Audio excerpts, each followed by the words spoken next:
Hi, this is Kamera Points in the Bible, day number 63, Deuteronomy chapter 14 through chapter 16. Points here, guys. We'll see here where God expects for us to be holy, and being holy means living a life pleasing to God.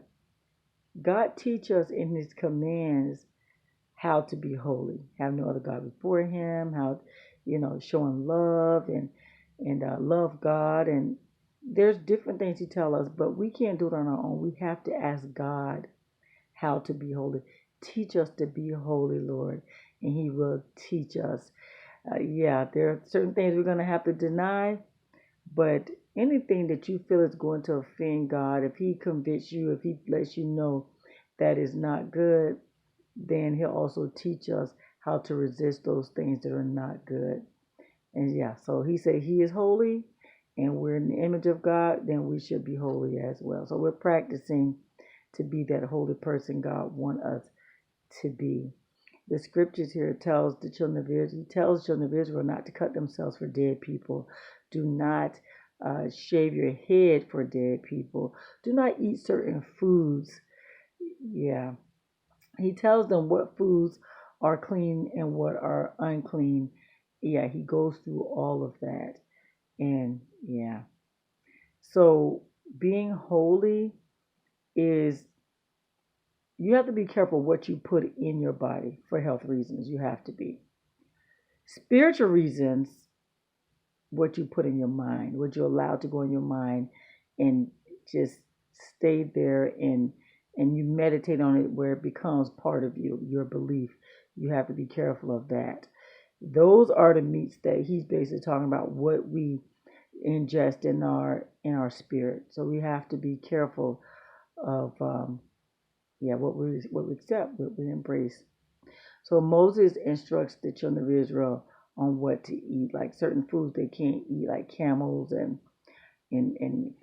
rabbits and certain things, anything that doesn't have split hooves and who doesn't chew the cud in that day. That's how they were told how to eat, what to eat, and what not to eat, what is clean, what is not clean. And he says, goes on also to tell them about the first 10% of a tenth of anything that you gain needs to go to God.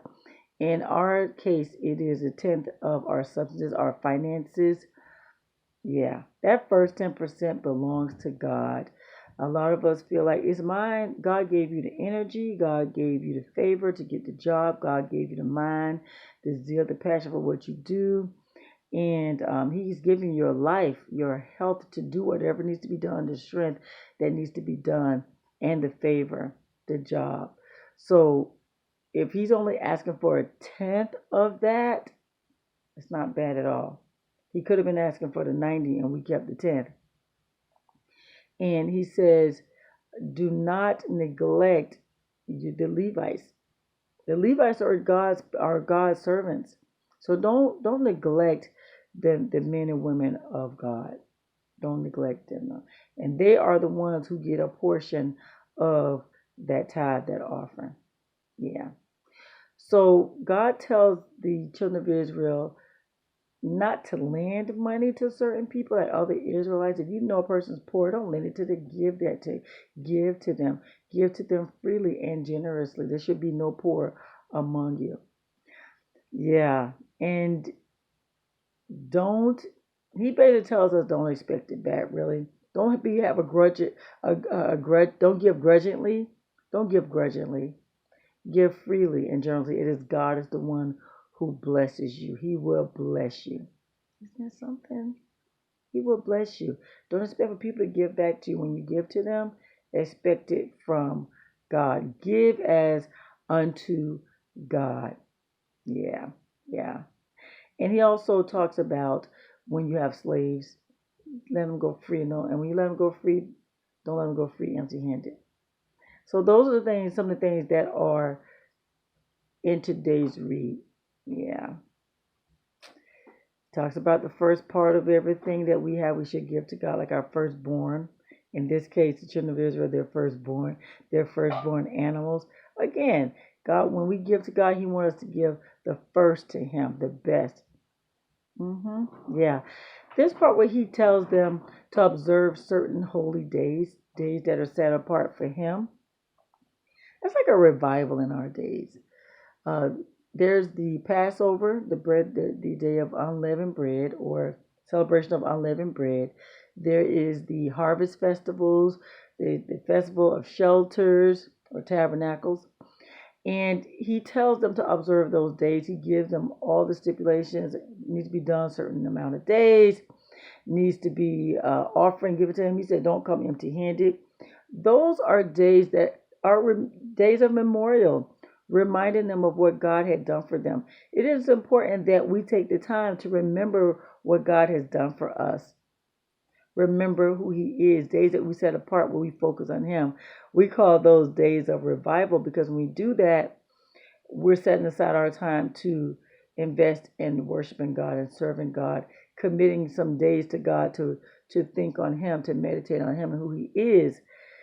Yeah, and those revive us. When we think about what God has done for us, it revives us. So I like that He's telling them to do that. That's a practice so that you won't forget God, and we don't want to forget God and what He's done for us. So, guys, those are a few of the points that I have. The judges, he talked about appointing judges when they go to this new promised land, which is very important for keeping order. And the idols, don't create idols in your lives, guys. Don't. It's not good, and God is not pleased with that, and it will not turn out well. So if you have any points you'd like to add, please place them in the comments area. That's Points in the Bible, day number 63, Deuteronomy chapter 14 through 16. You have a God-filled blessed day.